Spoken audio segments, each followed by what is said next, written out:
Hello guys, sa video na ito ituturo ko po sa inyo kung paano mag-withdraw sa HiFami app gamit ang USDC coin or Ethereum. Kung sa red packet ang gusto nyong i-withdraw, click nyo lang yung red packet. Kung sa diamond naman, i-click nyo lang yung withdraw sa diamond. Pag-click nyo ng withdraw, mapapunta kayo dito kapag first time pa lang. Makikita nyo po dito sa akin, merong email account dahil yan po ay nakalink sa aking PayPal. Kung hindi po available sa inyo ang PayPal, i-click nyo lang po yung change the account. Pagka-click nyo ng change the account, ito po yung lalabas na option. Yung unang tatlo ay pabor yan sa mga taga-Saudi kasi yan sa kanila talaga yan. Piliin mo yung USDC. So, kunin mo yung USDC wallet mo sa Gcrypto account at i-paste mo dito tapos i-confirm mo. So, paano kukunin yung wallet address sa Gcash account? Punta lang po tayo sa ating Gcash account tapos i-click natin yung View All. Dito makikita natin sa Grow yung Gcrypto. I-click natin yan, hintayin lang natin na mag-loading hanggang sa mapunta tayo sa portfolio. I-click natin yung See All dyan sa market, makikita natin yung mga cryptocurrency nandito. So, pwede nyo pong gamitin yung USDT. Kapag gusto nyo yan, click nyo lang yan para makuha yung wallet address. Mapupunta tayo dito, i-click nyo yung receive. Pagkatapos nyo i-click yung receive, kunin nyo yung wallet address, i-copy nyo lang. Kung gusto nyo naman yung Coinbase, scroll down lang kayo, tapos hanapin nyo yun. Meron kayong tatlong option dito, Ethereum, Coinbase, at Solana. So ito, click ko yung sa Ethereum, tapos i-click ko lang yung receive, at i-copy yung wallet address.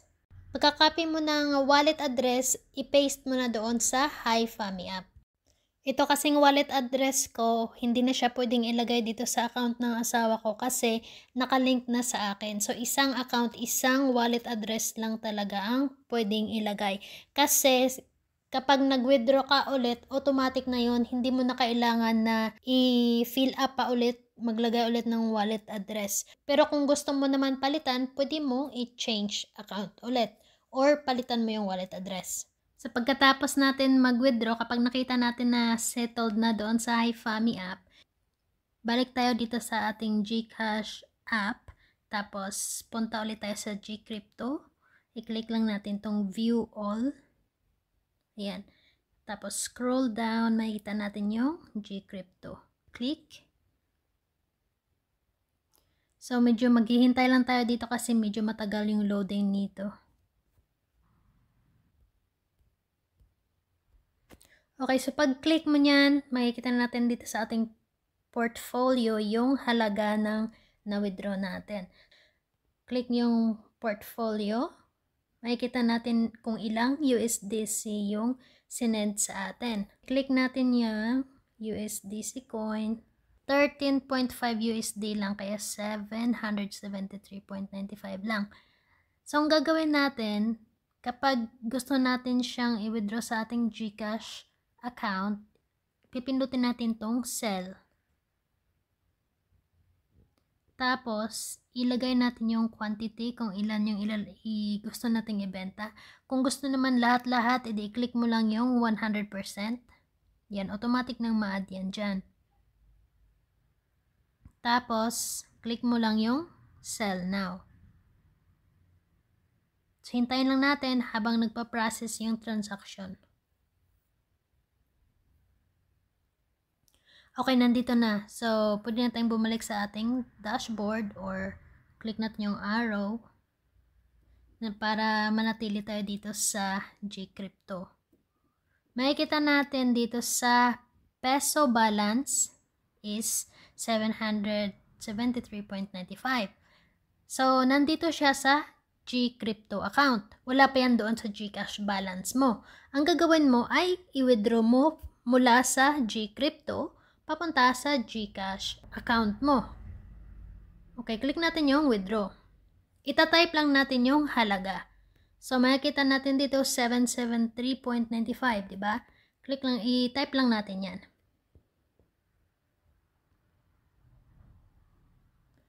So, 77395. Check. Yan. Tapos, click yung continue. Hintayin lang natin na mag-loading siya. Ito, meron niyang isi-send na code sa email mo. Yung email na yun yung gamit mo sa GCash nung nag-create ka.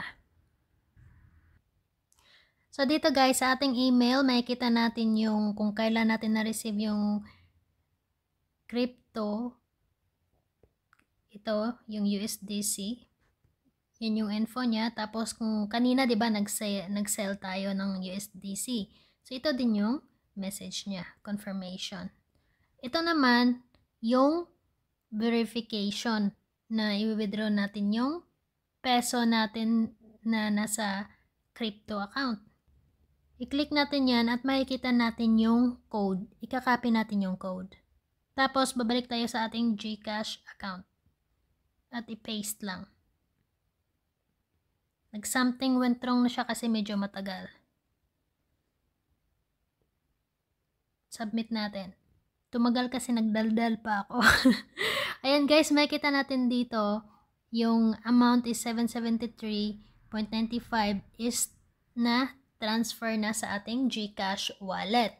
At makikita din natin na wala siyang bayad. 0% yung ano niya, yung fee. So, pwede na tayong pumunta sa ating GCash wallet at i-check.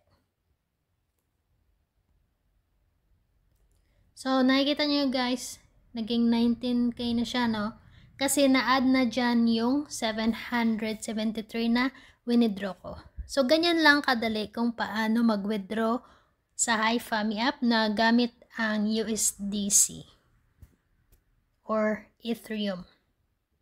You'll see us for our next video. Thank you for watching. Goodbye. Bye.